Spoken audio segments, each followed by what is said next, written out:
Imagine for a moment that you do not belong to this world. Imagine you are an observer of all that has unfolded in the world during the past 6 months. Imagine you are standing over the earth and watching. What would you see? You will see the horrifying impact of a pandemic that has terrified humanity and the grief of death and panic spreading across the globe. You see large numbers of people being pushed into poverty and scarcity.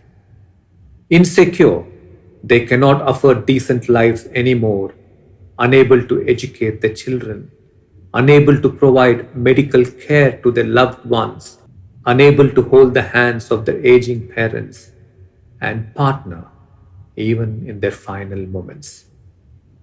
And as a result, raging anger, frustration on God, on systems, leaders, and governments. You will also see the evils of prejudice and discrimination, forcing people to take up arms against each other. You see violence on the streets. You see war scenarios emerging because one nation wants to dominate the other, wants greater control, wants to expand its borders and territories. What would you feel looking at this mayhem? What do you think is the solution to all these problems?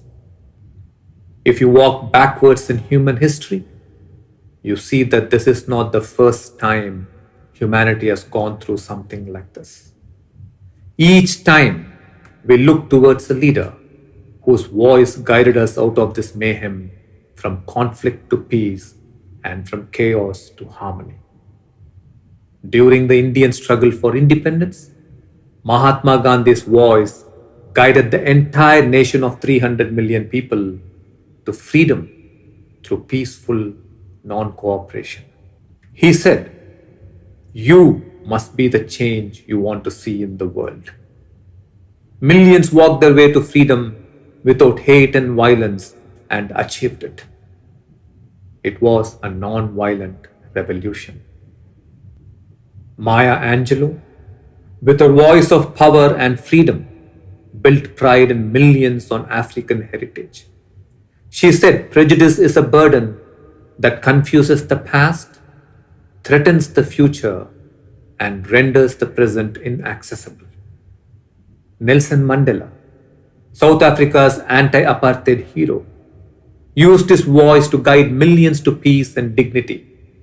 He said, "If human beings can be taught to hate, they can be taught to love too. For love comes more naturally to the human heart." If you have heard the voices of these remarkable people, you will know that they all reminded humanity to live in peace. They meditated on peace. They had found peace within themselves, and they knew that peace alone had the power to resolve challenges and the crisis facing them. It cannot anymore be the responsibility of one leader to bring peace. Given our current global crisis, it is time for all of us to rise as one collective towards peace. It is time for each one of you to find your own peace voice that you want the world to hear. For some of you, this might be your very first time reflecting on peace. But it is time you did it. Spend a few minutes reflecting on what peace means to you and what you wish to tell the world about peace. Let us get the world to listen to your peace voice. This entire month would be the time for peace festivities. As we celebrate peace, you may come up with one powerful thought of yours on peace and share it with the world. By sharing your peace voice, you are making millions think peace. It is time all of us thought peace, loved peace, and lived peace.